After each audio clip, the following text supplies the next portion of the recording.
Hello प्यारे बच्चों, मैं शैलेंद्र विजय पुनः आपको अपना यूट्यूब चैनल ZSVTC में आपका अभिनंदन करते हैं। मित्र, आज हम फिजिक्स के एक इंटरेस्टिंग टॉपिक्स पर चर्चा करने वाले हैं। टॉपिक्स है momentum and principle of momentum conservation. ठीक है, मोमेंटम यानी संवेग और संवेग संरक्षण का सिद्धांत। ठीक है, तो चलिए हम लोग स्टार्ट करते हैं। टॉपिक्स आप भी पेन और पेपर ले लीजिए, ठीक है, और मेरे साथ काम करना शुरू कर दीजिए। हेडिंग डालते हैं संवेग यानी मोमेंटम। संवेग को समझने के लिए कुछ हम फिजिकल इवेंट्स को आपके सामने दर्शा रहे हैं। इस इवेंट्स को आप देखिए और स्वतः एक निष्कर्ष निकालने का प्रयास कीजिए। यदि आप निष्कर्ष निकाल पाए और इवेंट्स को समझ पाए तो आप संवेग को समझ लेंगे। मित्र, हम एक केस ड्रॉ करते हैं। केस 1, यहां पर कोई व्यक्ति खड़ा है। ठीक है, कोई व्यक्ति खड़ा है। अब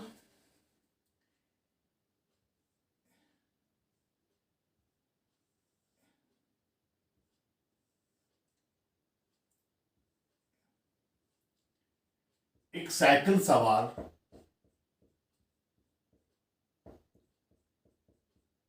जो 10 मीटर प्रति सेकंड के वेलोसिटी से इस व्यक्ति की ओर जा रहा है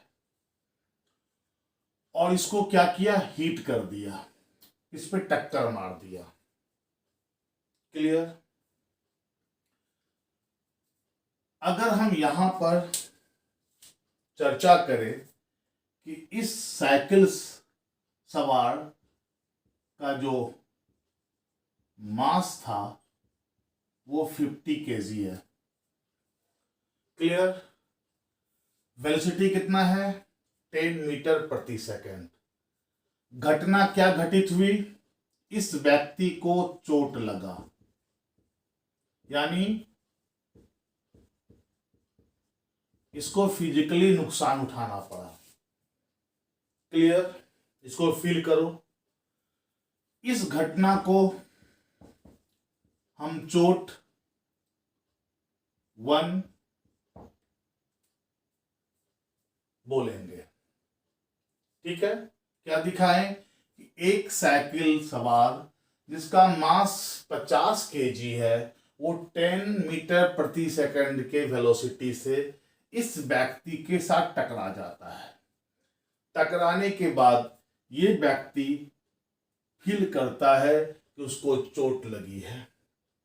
अमाउंट ऑफ चोट क्या है वो फील कर रहा है, नुकसान हुई। इस पूरे घटना को हम चोट 1 की संज्ञा देते हैं। चलिए अब हम केस 2 फिर ड्रॉ करते हैं आपके सामने कि यही व्यक्ति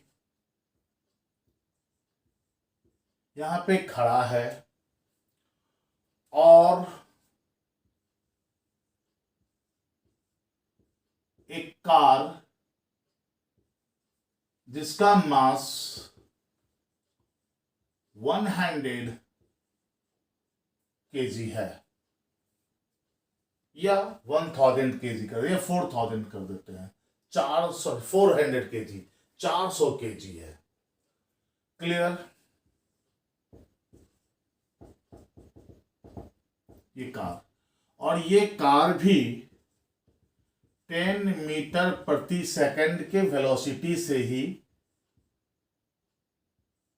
इसको चोट करता है, टक्कर मारता है। ठीक है। अब यहां पर फिर इस व्यक्ति को क्या फील हुआ कि उसको चोट लगी और यहां उसको फिजिकली नुकसान हुआ।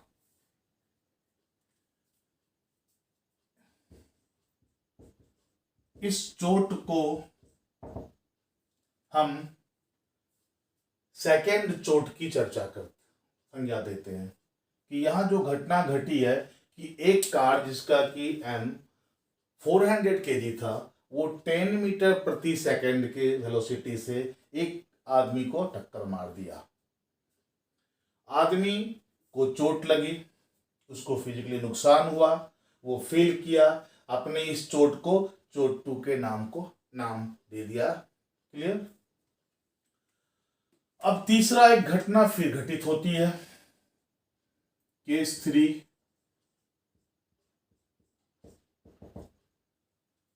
कि भाई वही आदमी है और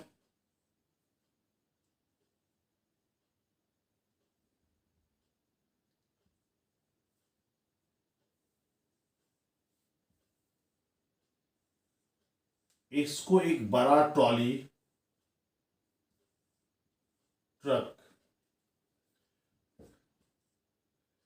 जिसका मास 1000 kg है, ये भी 10 मीटर प्रति सेकंड के वेलोसिटी से जाते हुए इस व्यक्ति को टक्कर मारता है। क्लियर। फिर यहां पर इसको क्या हुआ, ये चोट और ये नुकसान हुई। इस घटना को हम चोट 3 कहेंगे। क्लियर। अब जो आपसे बताए थे कि इस घटना को आप ऑब्जर्व करो और निष्कर्ष पर पहुंचो, तो हमको आप निष्कर्ष बताइए। तो निष्कर्ष क्या निकला कि भाई 3 बॉडीज है जो अलग अलग मास का है। 3 बॉडीज है जो डिफरेंट डिफरेंट मास के हैं और एक कॉमन व्यक्ति से टकरा रहा है, जिसके तीनों बॉडीज का जो वेलोसिटी है वो सेम है। इससे 3 घटना हुई। क्या? चोट 1, चोट 2 और चोट 3। अब निष्कर्ष लिखने से पहले हम क्या देख रहे हैं कि चोट 1 में मास क्या था, 50 kg था। अब वेलोसिटी था 10 मीटर प्रति सेकंड। चोट 2 की घटना में मास 400 kg था और वेलोसिटी था 10 मीटर प्रति सेकंड। और चोट 3 में मास 1000 kg था और वेलोसिटी था 10 मीटर प्रति सेकंड। अब बताइए कि भाई किसमें सबसे अधिक चोट फील किया होगा। ये जो व्यक्ति है, ये जो व्यक्ति है, ये इन तीनों घटनाओं में सबसे अधिक चोट या नुकसान किस घटना में पाया। तो आप कहेंगे कि सर ये जो ट्रक है, ये तो इसको जब धक्का मारा होगा इसका तो हड्डी पसली सब टूट गया होगा, तो सर सर्वाधिक नुकसान ये है। फिर ये बोलोगे कि सर ये कार है, ये कार भी जब उसको टक्कर मारा होगा तो नुकसान यहां भी हुआ होगा, लेकिन इसके तुलना में यहां कम हो रहा होगा। ठीक है। लेकिन सबसे कम कहां हुआ, जब साइकिल वाला व्यक्ति को धक्का मारा। व्यक्ति गिर गया होगा, चोट लगा होगा, लेकिन नुकसान इस तीनों की तुलना में सबसे कम। तो हम कहेंगे सर कि चोट 3 ग्रेटर देन चोट 2 ग्रेटर देन चोट 1। जब इस निष्कर्ष पर पहुंचे तो इस निष्कर्ष का कारक कौन बना, क्यों चोट लगा इसको, क्या बात हुई जो चोट लग गया। इसका मतलब ये जो बॉडीज है 50 किलोग्राम मास वाला, ये जाकर इसको फोर्स अप्लाई कर दिया, यानी उस पर बल लगाया। तो जो जितना बल लगा पाया वह उतना ही नुकसान कर दिया। क्या किया, ये जब इस पे टक्कर मारा तो ये इस पर बल लगाया, और जिसका बल सर्वाधिक लगा वह ज्यादा नुकसान किया, जिसका बल कम लगा वो कम नुकसान किया। तो बल बताओ किस पर निर्भर कर गया। अब यहां पर क्या किया कि इसने भी चोट का कारण क्या बताया, फोर्स। इसने भी क्या बताया, फोर्स। इसने भी क्या बताया, फोर्स। और ये फोर्स बताओ तो अब बताओ कि कम फोर्स और अधिक फोर्स का अप्लाई होना इन दोनों टर्म में किस पर निर्भर कर गया। तो सर जिसका मास कम था वो कम चोट लगा पाया, कम फोर्स लगा पाया, जिसका मास अधिक था वो अधिक फोर्स लगा पाया। ठीक है, तो हम कह सकते हैं कि चोट का लगना बल के कारण हुआ। ठीक है, अगर जाकर केवल सट जाता, केवल ऐसे आके सट जाता तो बल अप्लाई ही नहीं होती और किसी को चोट नहीं लगता। लेकिन ये जा रहा है और टक्कर मारा है, तो क्या हुआ, इसने इस पर फोर्स अप्लाई किया, और जो सर्वाधिक फोर्स अप्लाई किया वहां सर्वाधिक नुकसान हुआ। तो आप हमको ये बताइए कि ये जो फोर्स कारण बना, वो फोर्स में स्ट्रांग और वीक का जो डिफरेंसेस आया वो किस फैक्टर के कारण आया। तो बोलेंगे सर वेलोसिटी तीनों का सेम था, तो फोर्स को वेलोसिटी के कारण कम और बेस नहीं होना पड़ा। फोर्स यदि कम लगा है तो मास के कारण कम लगा है, क्योंकि इसका मास 50 केजी है, इसका मास 400 केजी है और इसका मास 1000 केजी है। तो सर जिसमें अधिक बल लगा है वो अधिक मास वाला पिंड था, और जिसमें कम बल लगा है उसमें कम मास वाला बात था। तो यहां से एक निष्कर्ष हो गया क्या, कि बल प्रोपोर्शनल किसका हो गया, मास का। क्या हो गया, फोर्स प्रोपोर्शनल किसका हो गया, मास का। इसको इक्वेशन 1 मान ले।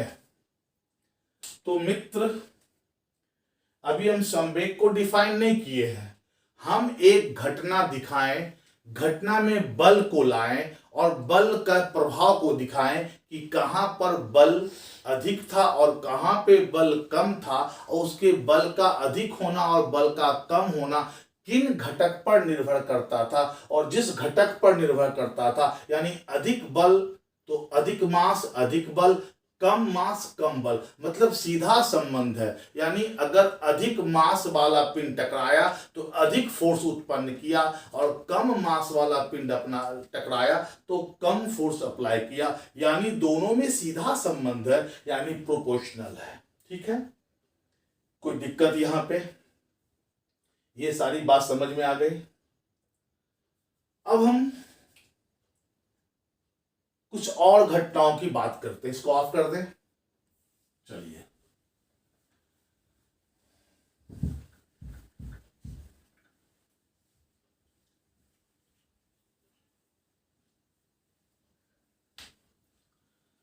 अब यहां पर एक दूसरी घटना आपके सामने ला रहे हैं, ये समझिए।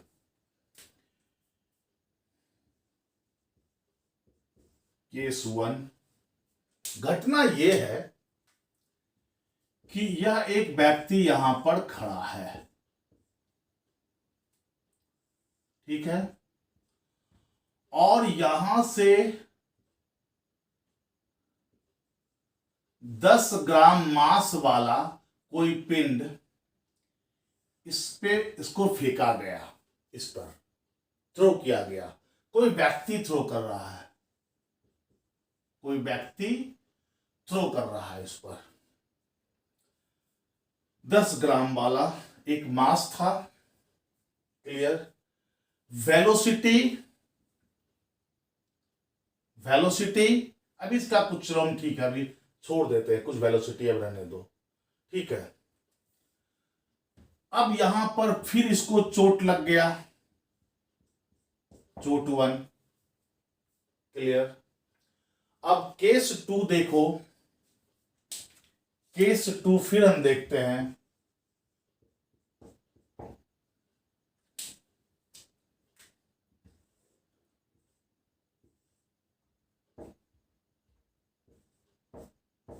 सेम डिस्टेंस से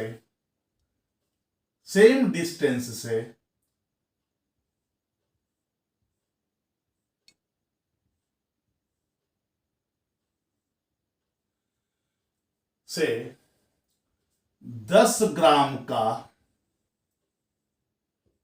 10 ग्राम का एक गोली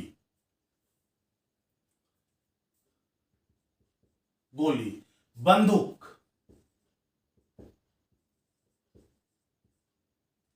के सहायता से इस व्यक्ति को हिट किया। यहां भी घटना घटी,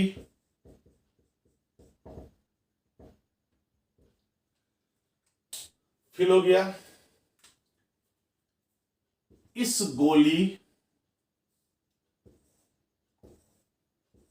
अब देखिए यहां पे, जब यह व्यक्ति इसको 10 ग्राम का पत्थर मार रहा था, तो पत्थर इसके सर से टकराया, इसके फेस से टकराया, इसके बॉडी से किसी पार्ट ऑफ बॉडी में टकराया। क्या हुआ? पत्थर टकराया, चोट लगी, चोट का अमाउंट फिल कर लो, क्या हुआ है।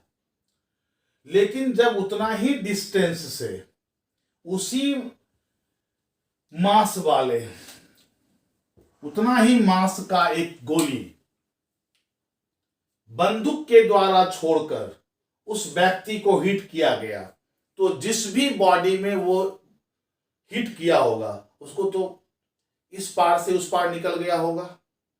भेजा में लगा तो भेजा यहां से इधर निकल गया होगा, यहां से लगा तो इधर से निकल गया होगा, यहां लगा तो प्रॉब्लली निकल गया होगा, नहीं तो मिडिल पार्ट में जाके धंस गया होगा। तो निश्चित है कि हम यहां पर एक लेमैन की तरह कह सकते हैं कि सर चोट 2 का जो अमाउंट है वो चोट 1 से अधिक है, चोट 1 से अधिक है। तो अब हमको बताओ कि ये भी 10 ग्राम मांस का है, ये भी 10 ग्राम मांस का है, क्लियर, इक्वल डिस्टेंस है, तो क्या चीज डिफरेंस हो गया इसके बीच में, दोनों के बीच में, कि इसकी मात्रा बढ़ गई चोट की और इसकी मात्रा कम, तो कहेंगे सर इसकी वेलोसिटी, ये मान लिया वेलोसिटी ऑफ मैन है और ये वेलोसिटी ऑफ गन है, तो निश्चित है सर कि जो वेलोसिटी ऑफ गन है वो वेलोसिटी ऑफ मैन से ज्यादा था। यानी अगर हम यहां पर कहें कि अगर ये 5 मीटर प्रति सेकंड के रफ्तार से पत्थर फेंक रहा था, तो यहां पर क्या हुआ, 500 मीटर प्रति सेकंड के रफ्तार से गोली छूटी थी। तो वेलोसिटी अधिक होने के कारण चोट की मात्रा अधिक हो गई और वेलोसिटी कम होने के कारण चोट की मात्रा कम हो गई। आई बात समझ में? चोट लगी काहे? फिर यही बोलेंगे कि यह जो ऑब्जेक्ट है, ये जो बॉडी है, इससे टकराया और टकरा कर क्या किया, इस पर फोर्स लगा दिया। क्या लगाया, फोर्स। यहां भी क्या लगाया होगा, फोर्स। तो अब इस एग्जाम्पल से हमको बताइए कि ये फोर्स किस पर डिपेंड हो गया, वेलोसिटी पे हो गया।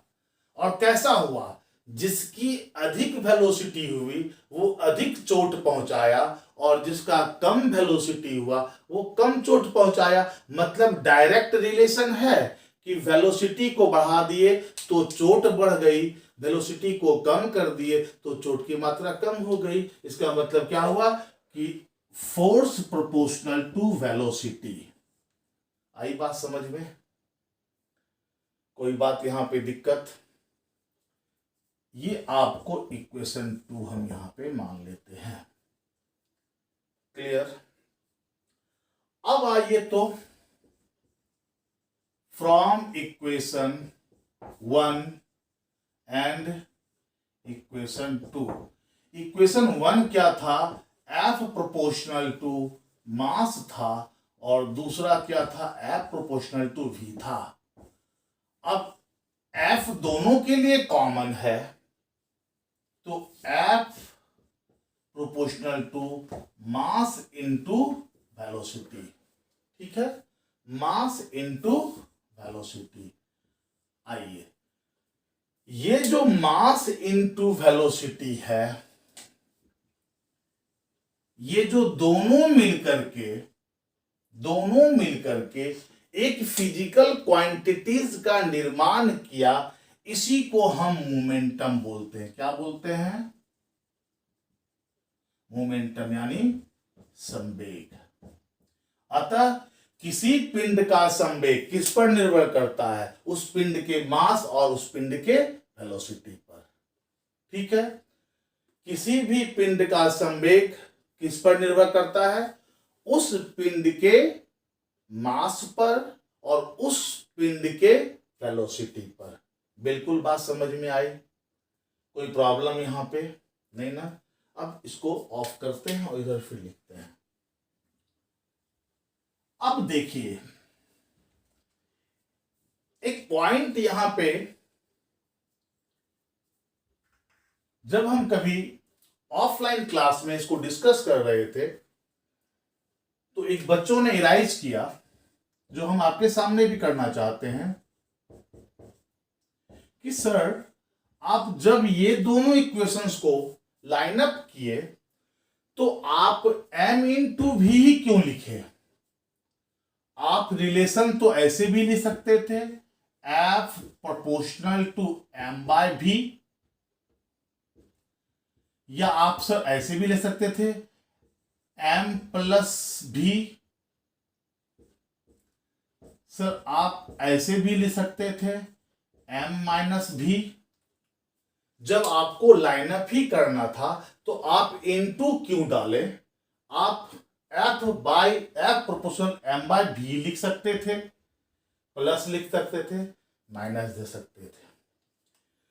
उसका कहना सत्य था, लेकिन अब देखो, मेरी बात को ध्यान से सुनो।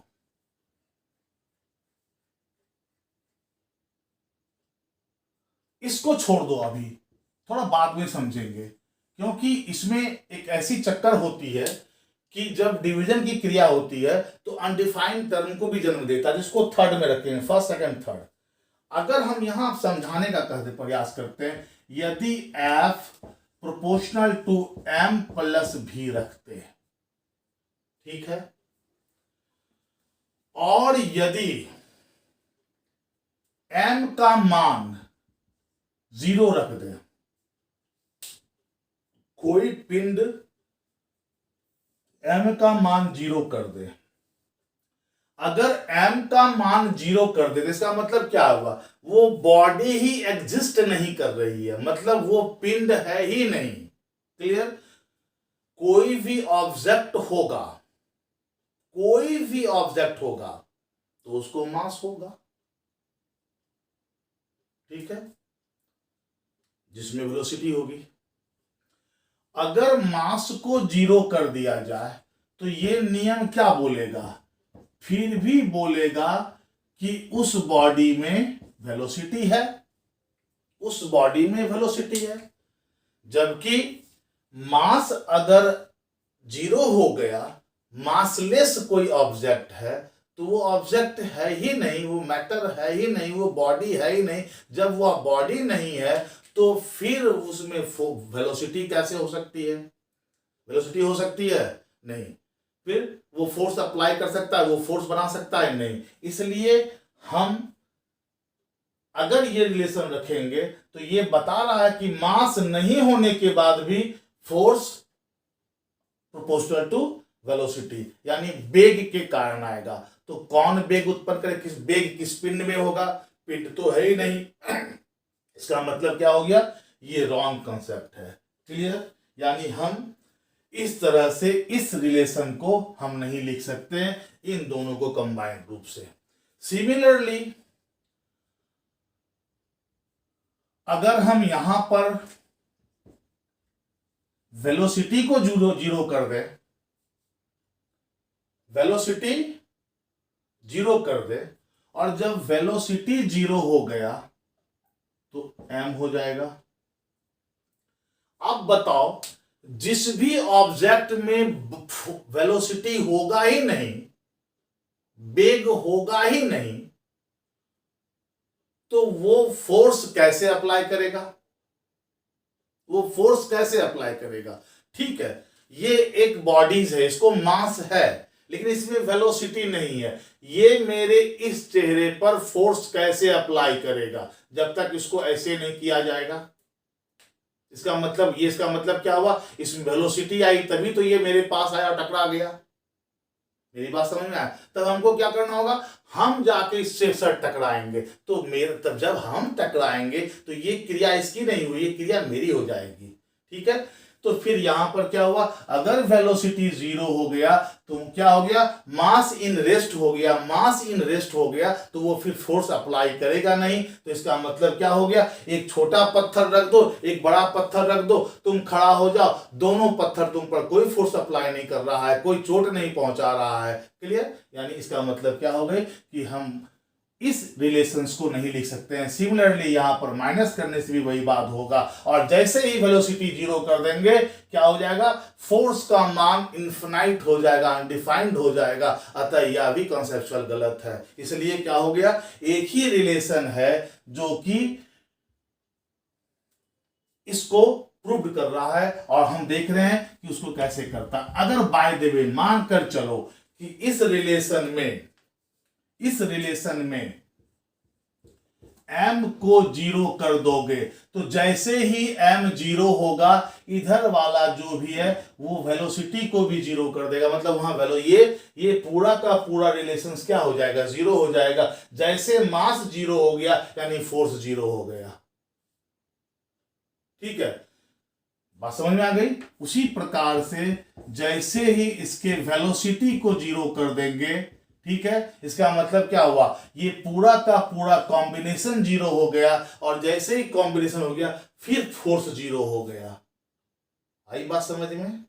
इसका मतलब क्या हो गया कि एक ही वैलिड रिलेशन है कि force proportional to mass into velocity, और इसी कॉम्बिनेशन को क्या बोलते हैं, मोमेंटम बोलते हैं। इसको क्या बोलते हैं, मोमेंटम बोलते हैं, यानी संवेग बोलते हैं। और संवेग क्या हो गया, किसी पिंड का संवेग। आप इसको डिफाइन करो। अब बता रहे हैं कि संवेग m इंटू v, ये क्या हो गया, इसको एक नाम दिए संवेग। और संवेग एक फिजिकल क्वांटिटीज हो गया।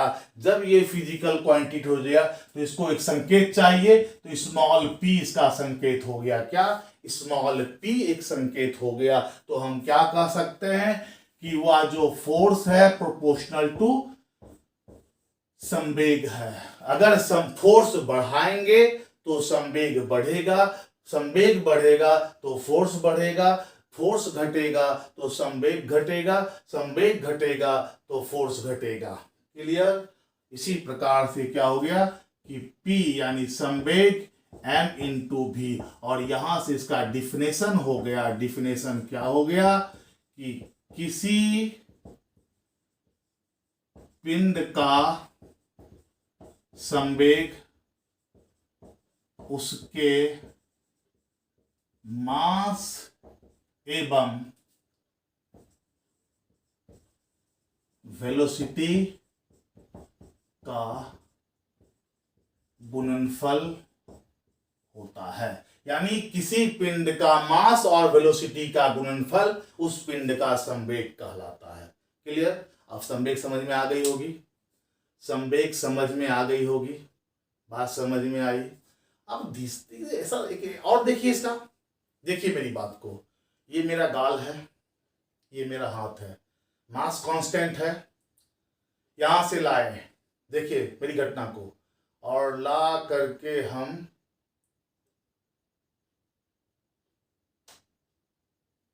ठीक है, फिर कीजिए, आप मेरे साथ कीजिए, मेरे साथ करते जाइए, चोट फील कीजिए, कर लिए। मास कॉमन है, कांस्टेंट है, डिस्टेंस कांस्टेंट है, क्या है, जब मोशन है तो वेलोसिटी है इसके अंदर, जब वो गतिमान है तो वेलोसिटी है। चोट फील कर लिए। अब देखिए आई बात समझ में, यही मास टकराई मेरे गाल से, लेकिन क्या था, वेलोसिटी थी, वेलोसिटी अधिक था चोट लगा, वेलोसिटी कम था चोट नहीं लगा, मोमेंटम। आई बात समझ में? आप समझिए, मेरी बात समझिए, जिस गति से आप इसको मारे,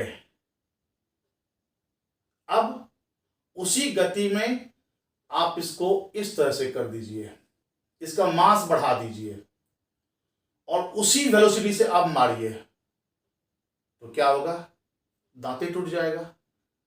इसका मतलब क्या हुआ, जैसे मास बढ़ाएं वेलोसिटी वही रहने दिए, यही वाला वेलोसिटी रहने दिए, क्या होगा, दांत टूट गया।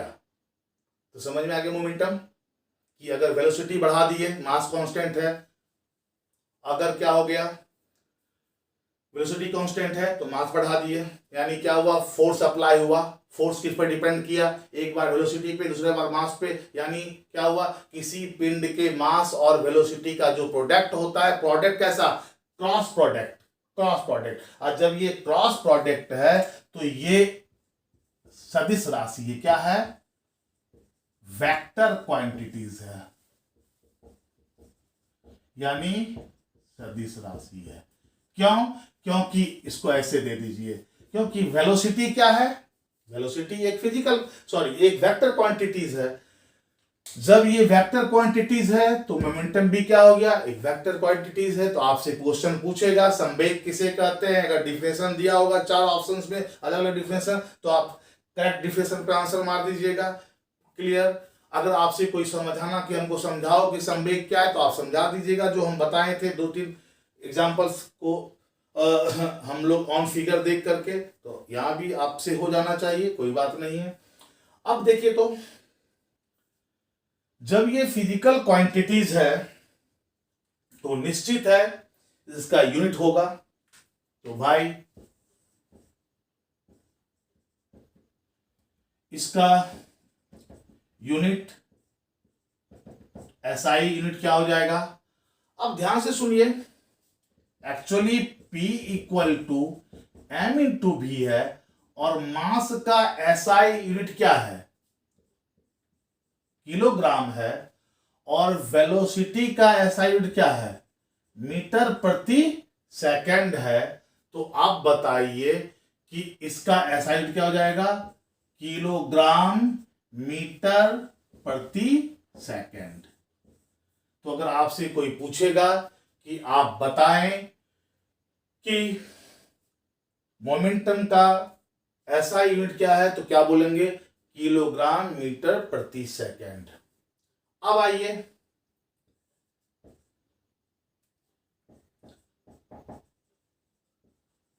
इसके डायमेंशन यानी बीमा। अब देखिए, P इक्वल टू एम भी है, और ये किलोग्राम मास इसे मीटर प्रति सेकंड है। तो बताइए किलोग्राम यानी एम,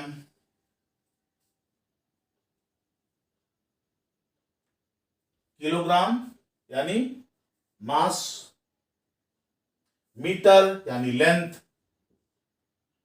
टाइम पर सेकंड माने टी माइनस वन, यानी इसका बीमा क्या हो गया M L T minus one, M L T minus one, M L T minus one. तो आप संवेग समझ में आ गई होगी। आई होप कि आप संवेग को समझ लिए होंगे। Very good. अब जब संवेग को समझ गए तो इसके बाद काफी इंपॉर्टेंट सेक्शन पे हम लोग डिस्कस करेंगे संवेग संरक्षण का सिद्धांत। ठीक है, चलिए।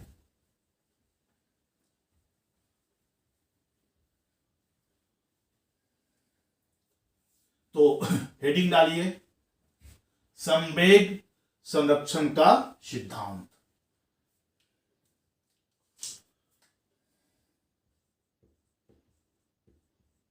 संवेग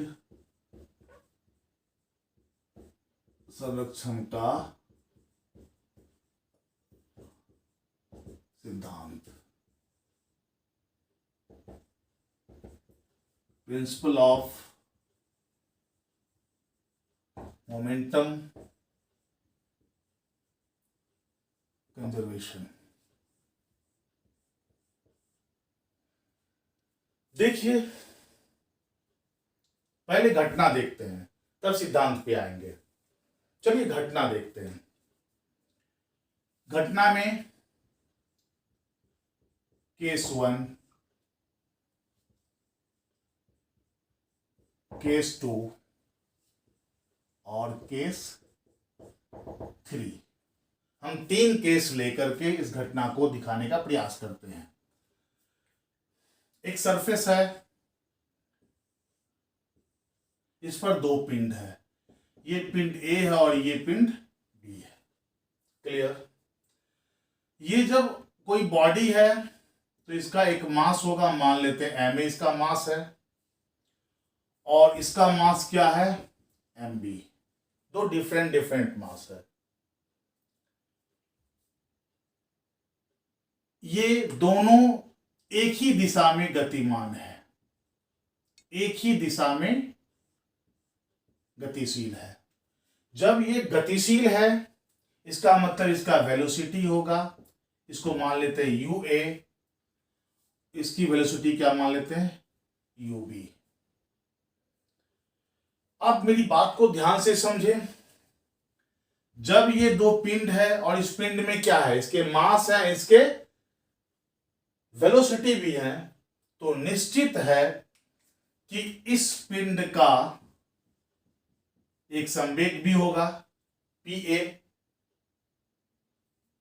इसका संवेग क्या होगा एम ए इंटू यू ए, अभी जस्ट पढ़े हुए थे। और इसका भी संवेग होगा क्या M B into U B. चलिए ये पहली घटना हमने ले रखा है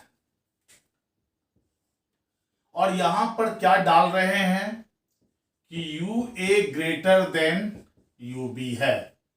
जब यू ए का मान यू बी से बड़ा है और एक रेखा में है तो निश्चित है आफ्टर सम टाइम्स ये दोनों जाके टकराएगा।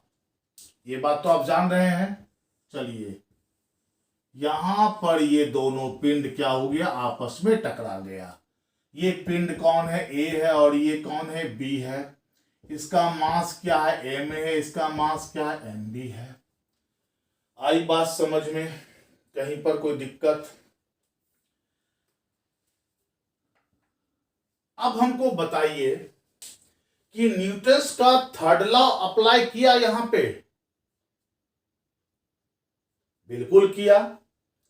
यदि आप इसमें टक्कर मारते हैं तो जितना फोर्स ए बी पर अप्लाई करता होगा उतना ही फोर्स क्या करेगा बी भी ए पर अप्लाई करेगा। ये तो पता चल गया। प्रत्येक क्रिया के बराबर और विपरीत प्रतिक्रिया होती है। तो जब ए ने बी को टक्कर मारा तो निश्चित है ए ने बी पर फोर्स अप्लाई किया, ठीक है। तो फोर्स क्या अप्लाई किया? फोर्स अप्लाई किया। कौन? ए। किस पर? बी पर। तो निश्चित है न्यूटन्स के थर्ड लॉ के अनुसार यह बी भी क्या करेगा? ए पर फोर्स अप्लाई करेगा। इतनी बात तो निश्चित समझ में आ गई। ये फोर्स का डायरेक्शन इधर होगा, इसका फोर्स का डायरेक्शन क्या हो जाएगा? इधर होगा। तो निश्चित है कि जब फोर्स के डायरेक्शंस अलग अलग हैं तो इसके साइन भी अलग होंगे। अगर एक पॉजिटिव होगा तो एक नेगेटिव होगा, लेकिन दोनों का मात्रा कैसा होगा? वैल्यू सेम होगा। यानी एफ फोर्स ए द्वारा बी पे लगाया गया और एफ फोर्स बी द्वारा ए पे लगाया गया और दोनों समान फोर्स हुआ according to Newton's third law. तो यहां पर माइनस साइन क्या हुआ? एक दूसरे के विपरीत, अपोजिट। यहां तक किन्हीं को दिक्कत नहीं। चलिए अब थर्ड केस को देख रहे हैं कि फिर ये टक्कर के बाद ये दोनों पिंड फिर इस अवस्था में आ गया, अलग हो गया। चलिए जब हम इलास्टिक कोलिजन पढ़ाएंगे तो फिर वहां पर केस को ड्रॉ करेंगे। अभी हम संवेग संरक्षण को समझा रहे हैं, इसलिए हम ये बताए कि ये दोनों पिंड आपस में अलग हो गया, ठीक है। कभी सट भी जाएगा, वो नेचर ऑफ बॉडी पर निर्भर करेगा, ठीक है। ये हो गया ए और ये हो गया बी। फिर भी यहां का इसका मास एम ए ही रहा, इसका मास एम बी रहा। अब क्या हुआ? टक्कर के बाद इसका वेलोसिटी चेंज हो गया, इसका वेलोसिटी वी ए हो गया और इसकी वेलोसिटी क्या हो गई? वी बी हो गई। आई बात समझ में? जैसे यहां पर हम आए तो यहां आने के बाद फिर इसका मोमेंटम क्या हो जाएगा? एम ए भी ए और इसका मोमेंटम क्या हो जाएगा? एम बी भी बी। इतनी बात समझ में आ गई। अब इस घटना को क्या लिखेंगे? केस वन, टक्कर से पहले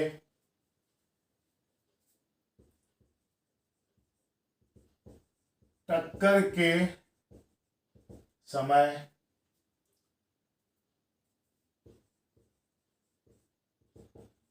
टक्कर के बाद। आई बात समझ में? अब यहां बताइए कि यहां पर टोटल मोमेंटम क्या हो जाएगा? Total momentum of A B M A into U A plus M B into U B. और यहां का टोटल मोमेंटम क्या हो जाएगा?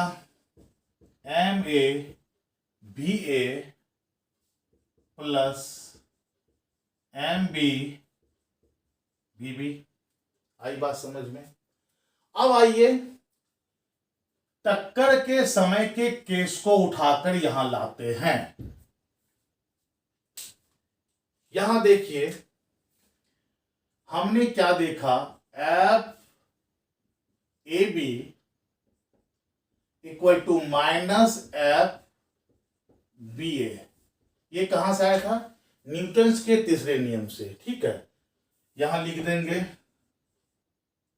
न्यूटन के तीसरे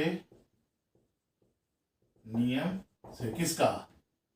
गति के तीसरे नियम से। हो गया। अब देखिए न्यूटन साहब ने अपने गति के दूसरे नियम में फोर्स को डिफाइन किया था। तो बोलेंगे न्यूटन के गति के दूसरे नियम से F equal to mass into acceleration होता है, m इंटू ए एक्सेलरेशन। और ये हो गया मास इंटू त्वरण और एक्सेलरेशन क्या होता है? वेग में परिवर्तन के दर को ही तुरंत कहते हैं rate of change of velocity. इसका मतलब क्या हुआ, v minus U by T. Clear, ये बात समझ में आ गया। ये हुआ न्यूटन्स के थर्ड नियम से। और न्यूटन्स के सेकंड नियम से हम क्या जानते हैं, F equal to M into A, where A equal to acceleration rate of change of velocity, यानी v minus U by T. अब इसको तोड़ दीजिए, इसको तोड़ते हैं तो अब बताइए कि जब हम इसको तोड़ेंगे, किसको, एफ ए बी को जब हम तोड़ेंगे तो अब हमको बताइए कि इसके जगह पर हम यहां ऐसे लिख सकते हैं मास ए, मास ए क्योंकि पिंड ए है, मास ए इंटू क्या करेंगे बताइए, ए की वेलोसिटी यहां यू ए है और यहां क्या है बी ए है, तो वेलोसिटी में चेंज क्या हो गया, V A minus U A by T. मेरी बात को ध्यान से सुनेंगे, ये T1 कर देते हैं। इसको कैसे लिखेंगे, mass B V B minus U B by T2। Sign कैसा होगा यूज माइनस।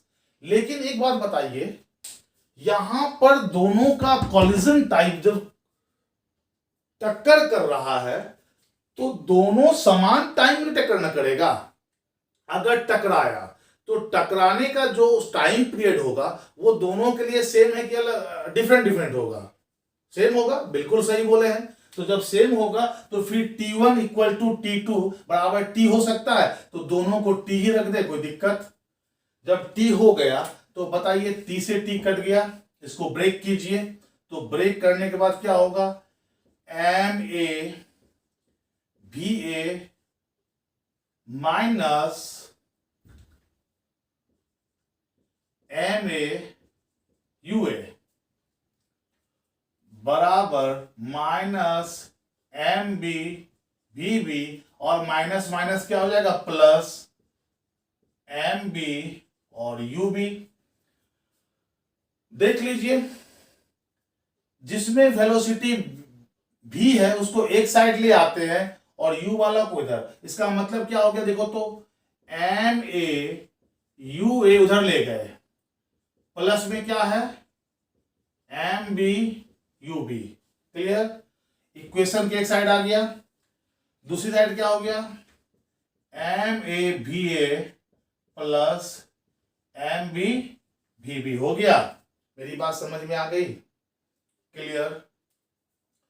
तो आप बताइए, ये जो टोटल मोमेंटम है, ये टोटल मोमेंटम यहां है, देखिए तो मिलाइए, बिल्कुल। तो इस मोमेंटम को किस नाम से यूज कर सकते हैं, टक्कर के पहले कुल संवेग, इसको लिख सकते हैं, लिखिए, टक्कर के पहले कुल संवेग।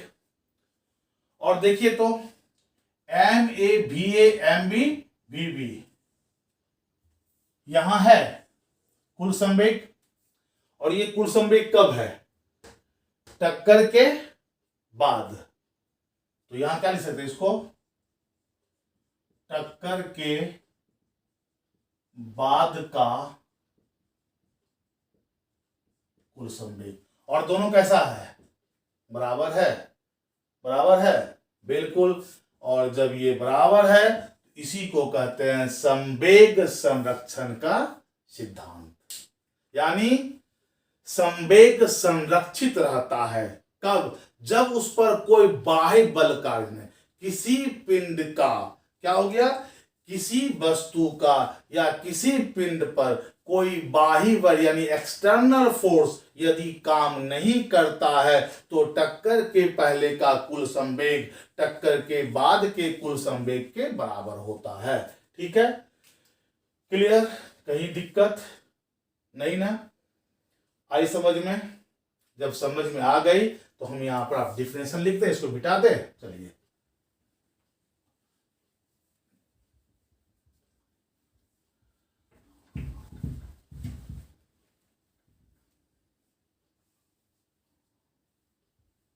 चलिए तो कैसे लिखेंगे इसको,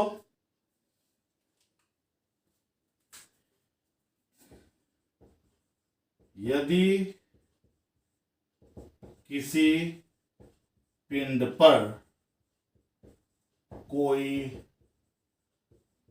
बाह्य बल यानी एक्सटर्नल फोर्स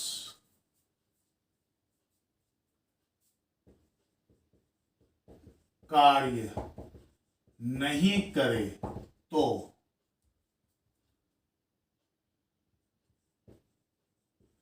टक्कर के पहले पिंड का कुल संवेग और टक्कर के बाद पिंड का कुल संवेग बराबर रहता है। इसी को क्या बोलेंगे, संवेग संरक्षण का सिद्धांत। इसी को क्या बोलेंगे, संवेग संरक्षण का सिद्धांत। इसे क्या कहते हैं, संवेग संरक्षण का सिद्धांत। तो आई होप आप मोमेंटम को समझ गए होंगे, संवेग किसको कहते हैं। अगर कोई आप बात करेगा तो आप उसको समझा पाएंगे, उसी प्रकार से संवेग संरक्षण को आप समझा पाएंगे। आते हैं, चलिए एक दो क्वेश्चन इस पर कर लेते हैं ताकि संवेग समझ में आ जाए। ठीक है, चलिए तो मित्र अभी हम लोग मोमेंटम और को देख लें, प्रिंसिपल ऑफ मोमेंटम कंजर्वेशन को समझे थे।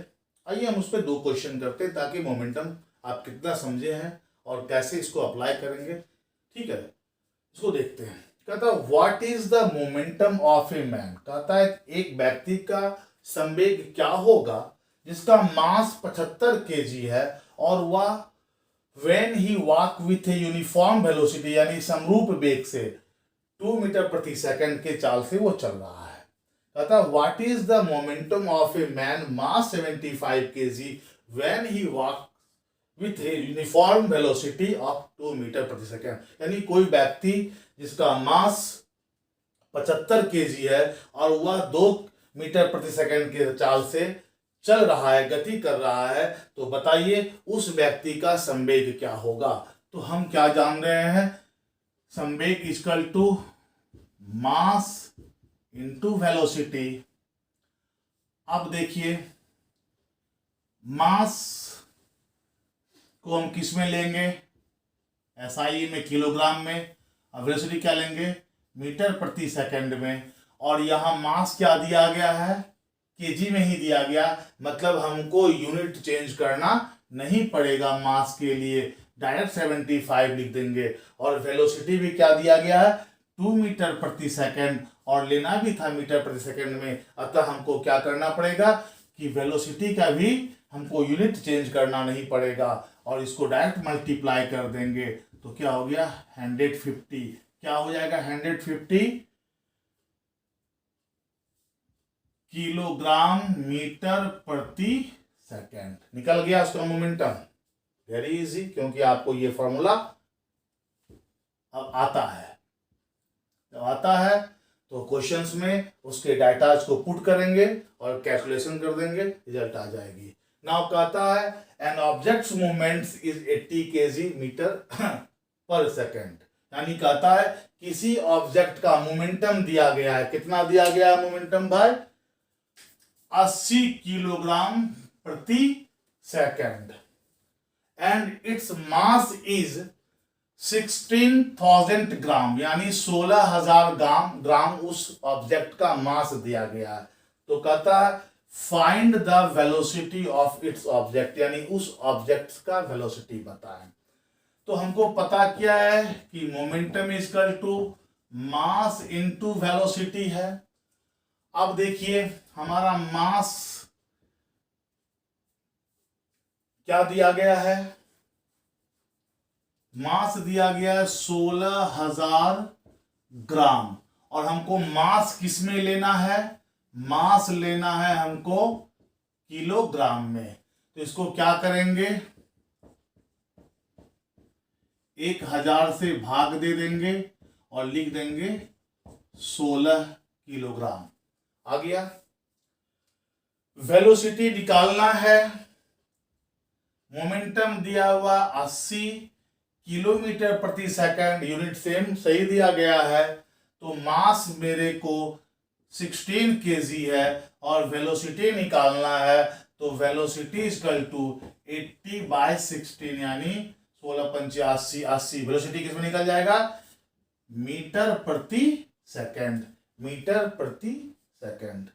आई होप आज आपको ये क्लास अच्छा लगा होगा। थैंक्स मेरी वीडियो को देखने के लिए। जो मेरे वीडियो को लगातार देखते आ रहे हैं उनको बहुत बहुत धन्यवाद। और जो आज पहली बार मेरे वीडियो को देख रहे हैं मित्र, जनरल साइंस पर हम वर्क, पावर और एनर्जी और मोमेंटम और संवेग संरक्षण का सिद्धांत इस पर वीडियो बनाकर डाल दिए हैं। इसके पहले हम 4 वीडियो डाले हुए हैं। यदि आप नहीं देखे हैं तो उस चारों वीडियो का लिंक इस वीडियो के डिस्क्रिप्शन में आपको मिल जाएगा। मेरा आपसे अनुरोध है, यदि आप सिंसियर रूप से पढ़ रहे हैं तो पहले उस चारों वीडियो को एक बार देख लीजिएगा। तो आपको क्या होगा, एक लीनियर कॉन्सेप्ट लाइन अप हो जाएगा जो कभी नहीं भूलेंगे और उस पर उठने वाले सारे प्रश्न आपसे बनेंगे। ठीक है। यदि आप सब्सक्राइब नहीं किए हैं तो मेरा करवद्ध निवेदन है कि आप सब्सक्राइब कर लें, ताकि हम जब कोई वीडियो बनाएं तो उसका नोटिफिकेशंस आप तक जा पाए। इसके लिए आप बेल बटन दबा लें, लाइक करें, कमेंट्स करें। यदि कुछ और आपकी डिमांड्स है तो आप कमेंट्स पे दें, हम उसको नज़रअंदाज नहीं करेंगे। हम आपको अपने वीडियो में उस कमेंट्स को शामिल करेंगे, आपके नाम को लेकर शामिल करेंगे। एक और आपसे रिक्वेस्ट है कि मित्र, आप मेरे परिवार के सदस्य हैं, इस सदस्य को बढ़ाइए। ये थोड़ा सा आपसे ही हो सकता है। मेरा जो कर्तव्य था, हम अपने कर्तव्य को कर रहे हैं। आप मेरे लिए थोड़ा अपना कर्तव्य निभाएं, मेरे इस परिवार को बड़ा करें, सब्सक्राइबर करें, अपने दोस्तों को बताएं।